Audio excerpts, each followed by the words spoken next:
Well, the Bengals wrap up another day of OTAs. If you don't know what that means, it's organized team activities. Hopefully, you know what that means. And we were there, we saw it all.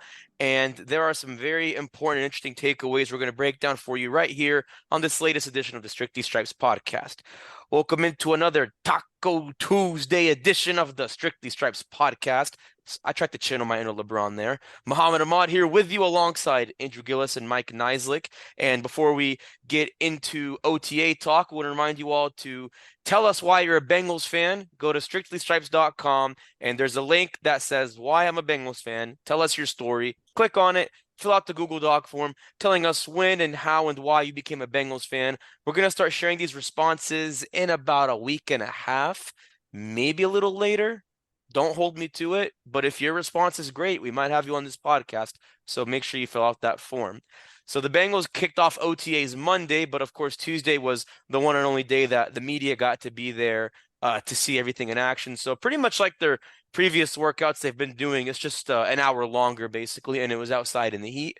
No contact, just a little 7-on-7, 11-on-11, a little 9-on-7 action. Some drills that they usually do positionally per usual.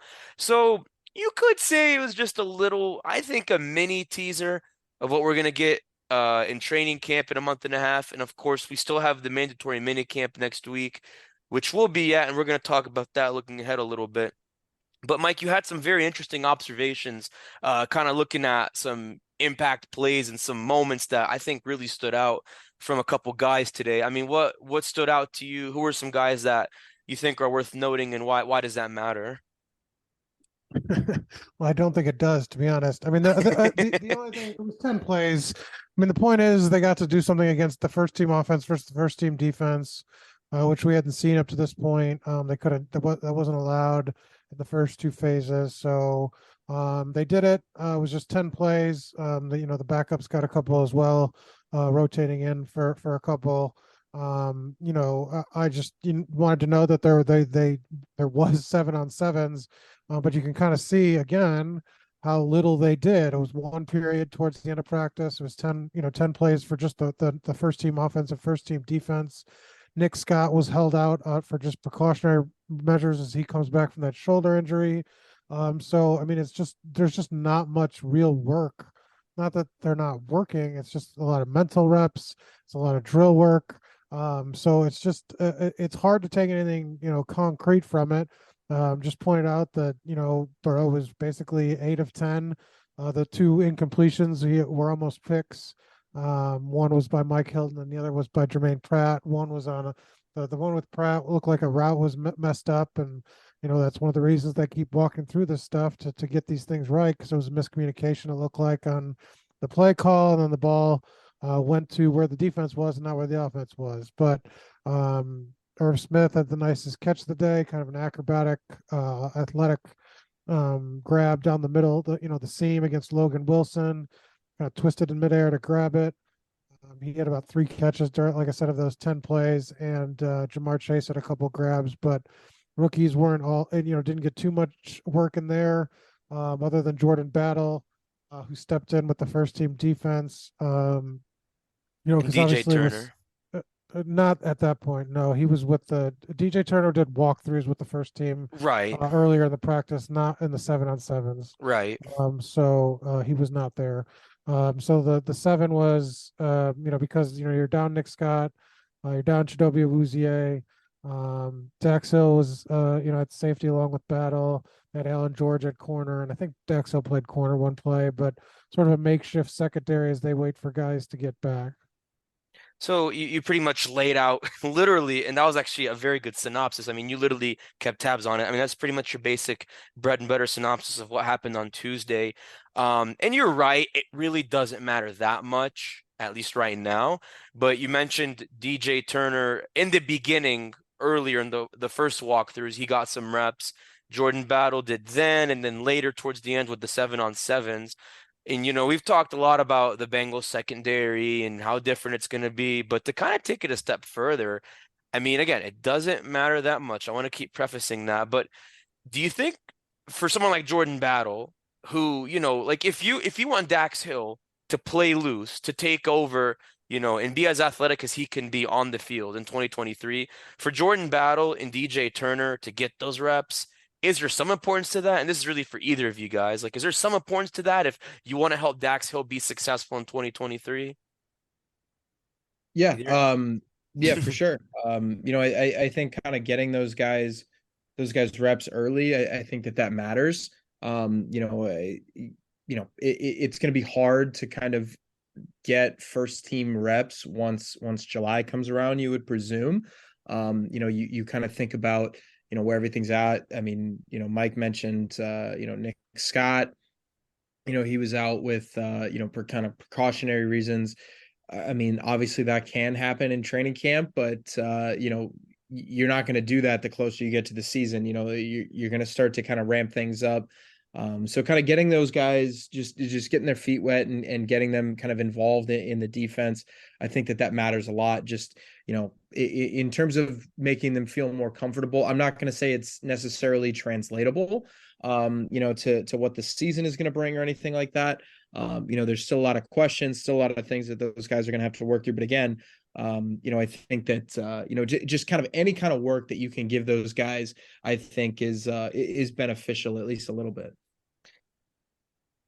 Yeah, I think, that's really important because, and I was actually talking with Joe Goodberry about this last week, and I wrote about this a little bit. I think you're not going to get the production, nowhere near the production you got last year, because you had two of the best safeties in the league with Bell and Bates, Jesse Bates and Von Bell. Again, and I've said this before, but I'm trying to emphasize that you're not going to get 100% what you got last year. You may not even get 75% of what you got in terms of efficiency, tackling, other metrics. But the thing with Dax Hill is, he's your first round pick. He's the youngest, most athletic safety you've got in that backfield. And so we don't know exactly what Jordan Battle's role will be, and we're not really going to know until we get into training camp and the preseason. And we have a pretty good idea of what Nick Scott's going to be doing. Obviously, I would think he's the next Von Bell, but you think about guys like Troy Polamalu and Ed Reed. I know they're Hall of Famers, but they had a supporting cast that let them do what they did. Polamalu had Ryan Clark. Ed Reed had a bunch of guys, but you think of an example like Bernard Pollard. Saying Hill is a Hall of Famer is a stretch, and I'm not saying that. I'm just saying every good safety needs a good supporting cast. So you definitely got to get those guys the reps where you can, especially because first team reps are so valuable. There was a good point Mike made about Irv Smith Jr., though, and I actually saw that catch, and it was a very nice catch. I know this is a very, very small sample size, and I'm blowing up one play here. But from what I've heard Joe Burrow say and what we've heard Irv Smith talk about, it really seems like, I mean, he's been here, 2 months, and he's already clicking with this offense. And Irv Smith, without a doubt, is going to be your fourth option behind the big three. But he's starting to get the sense that maybe Irv Smith might not be a Hayden Hurst, but he actually might get somewhat close to that. I mean, you can't tell from one day of OTAs. I mean, they want him to be a productive pass catching tight end. I don't know that he'll scare defenses as much in terms of that pass catching ability, but I mean, they're going to give him opportunities, and he's got to make the most of them. We'll see what kind of route runner he is, what kind of presence he is on the field. It's hard to say at this point. Yeah, I think it's tough because it really comes down to how you use him, obviously. But I don't know. I mean, the Bengals social media team, they've shared some clips of him. And by the way, did you guys see? I think this was 2 weeks ago. He can actually juggle pretty good. Like he was juggling 3 footballs at once for like a minute straight. Did you guys see that clip, by the way? I did not. Well, I'll have to send it to you guys. And for those who haven't seen it, it's on the Bengals Twitter. But he has good hand-eye coordination. I don't think most people can juggle, let alone juggle 3 footballs. So, if he has that good of a hand-eye coordination and he makes plays like what he did in OTAs, and yes, I get it, it's one play. I would think if you're James Casey and Zach Taylor and Brian Callahan, you got to have a smile on your face. Before we take a quick break, though, and I know I've mentioned this before, but I want to keep mentioning this because this is going to be a big focus as we look ahead to minicamp next week. Of course, there's no Jonah Williams. Assuming he comes back, it would be next week. And I would think he's back unless he really doesn't mind taking a fine because it's mandatory minicamp. But I mean, Jackson Carman, and I'm not just saying this, to say this. Like, I obviously saw the drills that the offensive line did, and Carmen was moving pretty well. I think he did a lot of the reps with Orlando Brown because obviously they're both tackles. But I mean, whether it was with Orlando Brown or like non-first team guys, it just seems like there is something different. I'm not a coach, so I can't break it down specifically, but something just seems different about Jackson Carman. Obviously, Jonah Williams is still working out on his own too, but do you think Jonah Williams should sweat his eyebrow just a little bit if and when he comes back and he sees Jackson Carman more lean, more cut, more mobile, like, or is there really not even anything to talk about there? I'm yes and no. I think, Jonah has reason to worry, but I don't know if it's I wouldn't say it's reasons kind of based off of anything that has happened in the last few months, on the field. I'm not sure that's going to matter. I mean, you're going to see kind of a full, you're going to see kind of a full operational Jonah when he comes back. He's been dealing with injuries. He's making a switch to the right side. I think that there are just general concerns. I don't know if it's, because of Jackson Carman, doing anything or improving to a certain level. I just kind of think that, that Jonah has reason to be concerned for a lot of different reasons, but I'm not sure Jackson specifically is one of them. No, I mean, I don't think so. I mean, he should be worried because he got switched to the other side when Orlando Brown got the starting job. I mean, that's what he should be worried about, and that the team wouldn't commit to him. I don't think it really has anything necessarily to do with Jackson Carman. I haven't seen anything of Jackson Carman, to go against a defender to know if he looks any different than he did last year.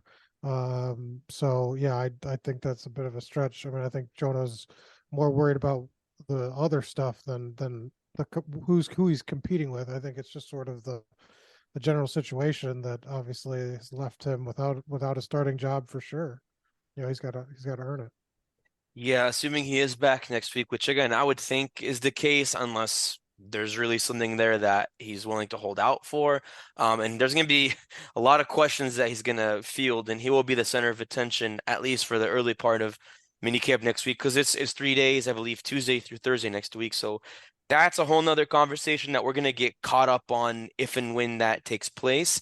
Stay with us. We're going to take a quick break. We're going to hear from another defensive back, because we've been talking about all these defensive backs. That's Cam Taylor-Britt, as we continue our one-on-one conversations that we've been doing on this podcast in the last 2 weeks. And if you've missed any of them, check out our previous podcasts wherever you get your podcasts. But we've got Cam Taylor-Britt on the Strictly Stripes podcast when we return here in a bit. I'll be damn on down, though. Let's do it quick. All right, 3, 2, 1. And thanks for staying with us on the Strictly Stripes podcast. Joining me is Bengals cornerback Cam Taylor-Britt, who, as we've said before, Cam, you are not a rookie anymore. You are in a new chapter, a new phase in what's already been a year for you in Cincinnati. I know we're still just in OTAs, and I shouldn't say just OTAs, but what's the vibe been like just between the end of the year to where you are right now? Honestly, man, it's been great, man. You can see the growth in my game, just basically kind of every day and just getting in with the guys early on, trying to make sure everything's back together. I don't think I've talked to you since they added DJ and Jordan and other guys in the backfield. I guess obviously DJ was right there. That's your guy. I mean, what's it been like working with him? I think maybe I talked to you about him before, but what have you kind of passed down to him as far as learning lessons go? Honestly, all the rookie mistakes that I did, I'm calling them out early for the guys just so they can kind of learn off, from my mistakes ahead of time. Even in film, coach, he goes back on film to show the young guys, some of the rookie things that I did, that they could come in, execute off of. But, just trying to make sure those guys are, ahead of the game, basically, so they won't, go through some of those problems that I went through. Why is that important? Like, obviously, they're going to have other veterans like Nick, and you have Lou Anarumo, who's here for another year. But from a guy who was just a rookie like you, why is that so unique? I just feel like I had a different story than everybody else. I had mixed this week, so I had to sit out and, watch from the sideline, actually learn the playbook and everything else. And when I finally did get the chance to get in there, they were very hard on me. So most definitely just wanted to make sure the guys, know how, like you said, Coach Lou is, somehow the other guys are as well. Was there sort of like, whether it was with DJ Ivy, DJ Turner, Jordan Battle, was there kind of like a a learning moment for them where you told them, hey, like do this next time or do that? Like, have you already kind of like sort of been the teacher, or is it a little too early for that? It's not too early. Like I say, one of the first days they got here, they were doing things wrong, but who wasn't their rookie year, man? It's something that you learn from most definitely, but try to get them little hints and little things that before coach hurry up and, you know, gets onto them or anything, just kind of keep them out of trouble, but, you know, they'll go through it, though. You know, I talked with BJ last week as one of my guests, and one thing we talked about, obviously, how his head was shaved off, the bet he had with Jermaine Pratt. I mean, we're only in, June? It's June 5th, or June 6th as we're talking right now, but you almost think the regular season's a week away with the excitement, the energy. I know the word culture is cliche, energy is cliche, but why is this energy and this culture so unique in this locker room in June? I think it's honest that we all got juice. Cam juice, man. You know, everybody's always up, man. It doesn't matter what time of year it is. This locker room is always lively. The guys are always in here, even when we're done practicing 3-4 hours later. And that's just the bond that, you know, we have on this team. And even with some guys departing, you know, we still didn't lose that. You mentioned Juice. Obviously, your nickname is Juice. What kind of juice does Juice bring to the locker room? Man, I bring it every day, man. If somebody's down, just know I'm put a smile on that face, man. And even when we're on that field or outside of the field, you know, you can call on me, man. I'm right there by you. You know, I'm the guy that you can call on.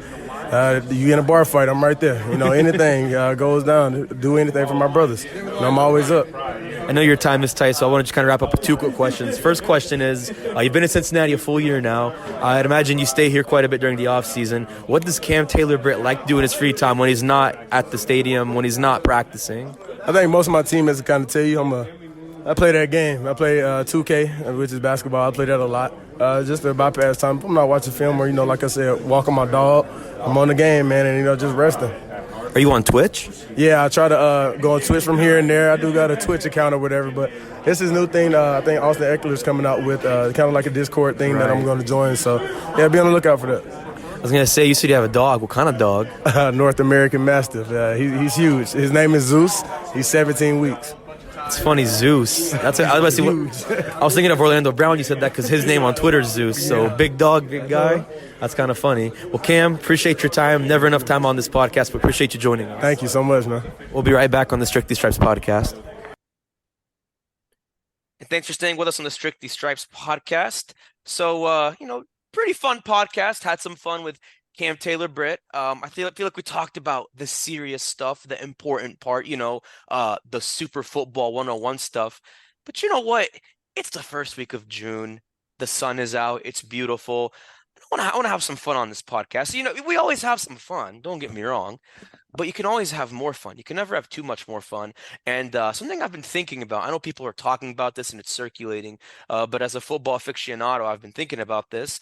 I think soon, I don't know how soon, but the Madden NFL cover is supposed to be out soon.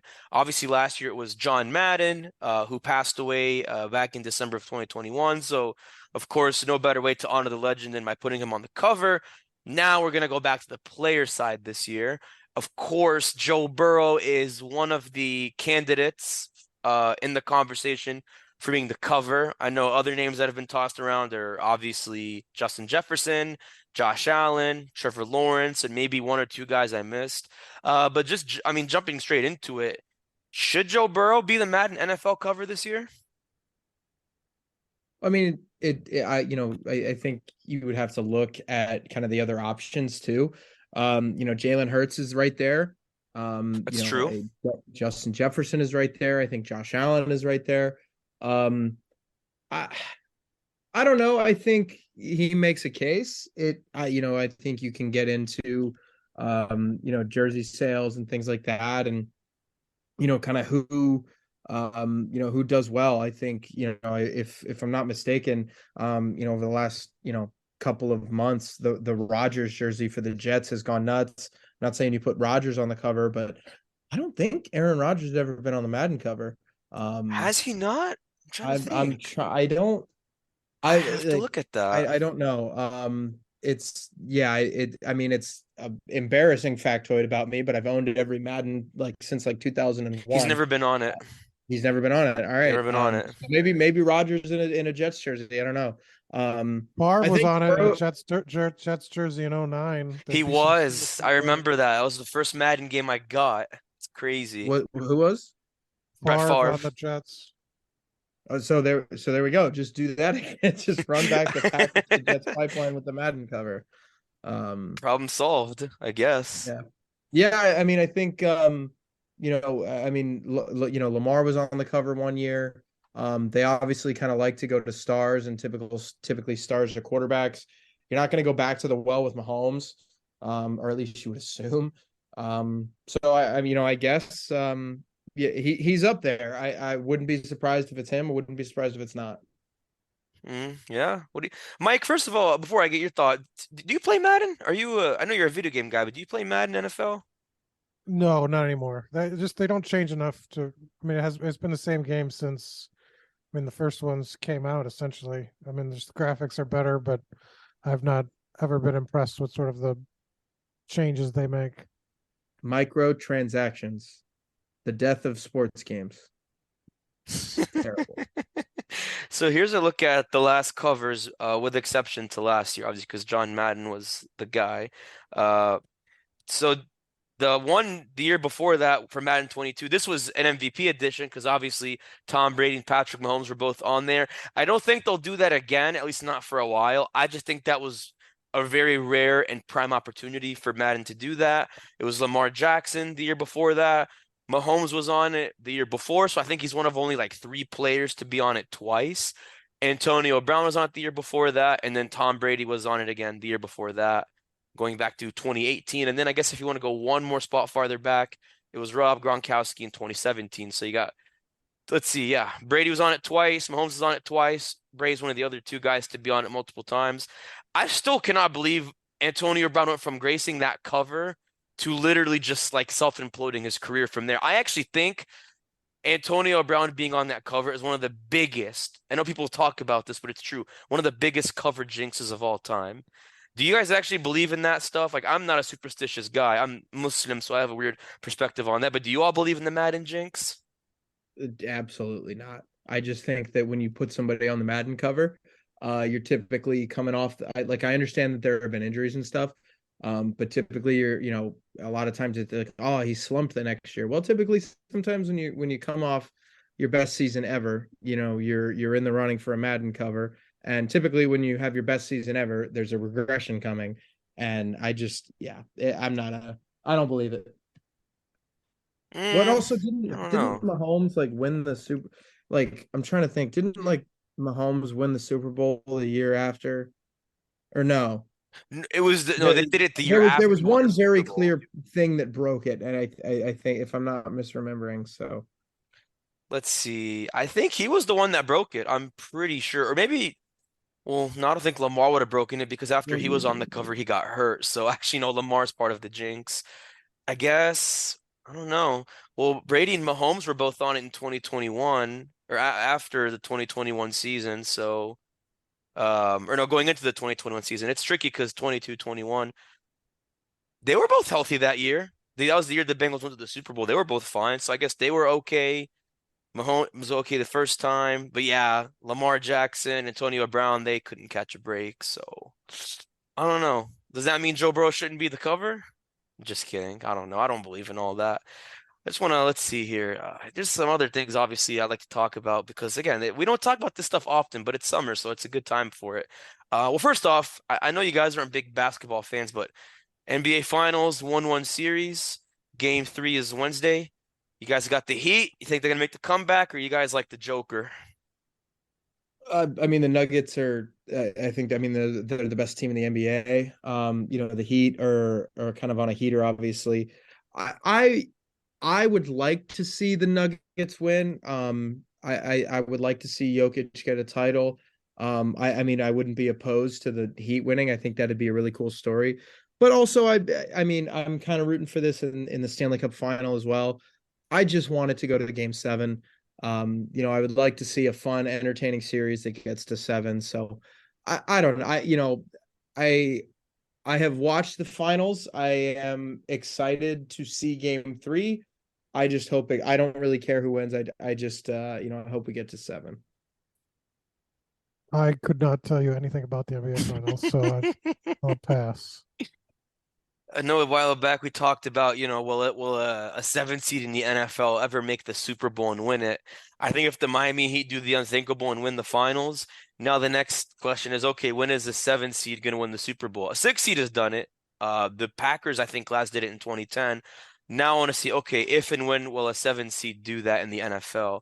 Yeah, I don't know, man. I love Jokic. I think he's, in my opinion, the best player in the game, if not a top 2 player in the game right now. Um, that's another debate. I don't want to open that up because I think we need our own podcast for that. But it's not even a football question. I think he's the best in the game. But man, I love underdogs. I love parity. I love underdogs. I love Eric Spoelstra. I think he's the best coach in the league right now. It's very hard to replicate what he's done for as long as he's done it.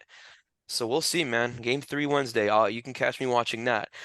Final question here. I think this hopefully will elicit a laugh from either of you two. So I'm sure you guys saw Chiefs were at the White House visiting President Biden, the usual championship celebration, which I don't think the Rams did last year. So first time we've seen it probably since the Bucks went.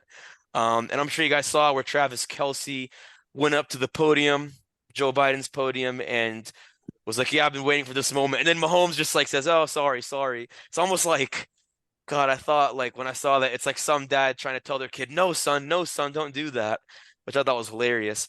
Should he have kept Kelce from talking into the mic? Like, do you think he did him a favor, or did we miss out on another viral moment from the Kelce himself? Well, I have no idea. I didn't see it. You didn't see it? You gotta go No, look at it. I haven't seen that clip. No. Yeah, so him and Mahomes were taking a picture with the president, and then Kelsey's like walking towards the podium as if he was about to give like one of those "you gotta fight for your right to party" kind of speeches, and then Mahomes is like, no, and he literally says, "Sorry, guys, sorry," and just kind of waves at the crowd. But I don't think anything sums up the relationship better than that moment. That was just that was definitely memorable, but I was waiting for something funny to happen. I just love those kinds of moments, but I mean, we all know what happened the last time we gave Mahomes, or not Mahomes, we gave Kelsey the mic when he talked to Jim Nance. He pretty much trashed Cincinnati's mayor, which is like viral now. That's why the Bengals social media team made a funny video about it. I guess I know I said that was my last question, but my last question is, I don't believe I've asked you guys this. I'm pretty positive I haven't, but if there was like the Kelsey of the Bengals, like the loudmouth, energetic, silly rah-rah guy, who would it be? I think of guys like Ted Karras. I think of Mike Hilton. We just talked to Cam Taylor-Britt. I think of him. I think you could maybe say Joe Mixon after he made the whole "we're the big dog" chant. I don't know. What do you guys think? Who's the Kelsey in Cincinnati, if there even is such a thing? I guess Ted Karras. I don't necessarily think that they have some person that has his sort of outspokenness. I think Mike Hilton's getting there. I think the Burrowhead comment he made in Buffalo definitely put him on the map. And then you can go check out my Twitter. The way he interrupts some interviews, like Jordan Battle's interview, he's definitely a fun guy. But the only thing is, I just don't think he has the brashness of Kelsey. Because like Mike said, I just think Kelsey's that unique. But I don't know. I feel like when Ted Karras was walking off the field in Tennessee and he was like, saying, "Ride up yours, Tennessee, F you," which of course went viral. My man Mark Slaughter got that clip. I thought to myself, yeah, that's a Kelsey moment. And I thought that was cool, though. You have any thoughts on that, Andrew? I mean, there's not, I don't think that there's a, I don't think that there's a person like Travis Kelce, on the roster. You mentioned the Ted Karras thing. I think that that's interesting, but that's not necessarily a give me the mic and let me say something. I think that was just kind of organic and in the moment. I don't think that there's a one-to-one comparison. I don't, I wouldn't really compare him to anybody just because the Bengals, it just personality wise, I don't really see the fit anywhere. Who knows? Maybe that changes. Maybe Cam Taylor-Britt gets a little more vocal. I don't know. Or maybe Mike Hilton starts to step up his goonery, if that's even a word, because I think he's kind of like a goon, not in a bad way, but he reminds me of like a goon of like just being up to no good in a funny way. If he steps up the goonery, then maybe we'll say it's Mike Hilton, but I don't know. Is that even a word? Goonery? Mike, you're the grammar guy. Did I just make up that word, or is there actually a word for that? Is that actually it? Goonery? I don't think that's a word. No. Well, I don't. we're gonna add it to the Merriam-Webster dictionary because I just made it. We're gonna define it, put the little attributes and all that. And when we put it in the dictionary, we're gonna put a picture of Mike Hilton in there. Whoever's in charge of that, I'm gonna give him a call real quick. Well, I think we're at the point we're having a little too much fun on this podcast. Just kidding, can't have too much fun. We're gonna have a lot more fun later this week. We might have some special guests. I don't want to say who they are because we haven't had them on here, and I think they're gonna provide us with some very good analysis and insight as we do more breaking down things going into minicamp, breaking down our thoughts on the Bengals roster, and maybe another draft. We've done a couple drafts with Zach Taylor, with Jamar Chase. Maybe we do another one. I don't know, but it's going to be a lot of fun. So make sure you tune in. Once again, for myself and Andrew and Mike, I'm Muhammad Ahmad. See you Wednesday.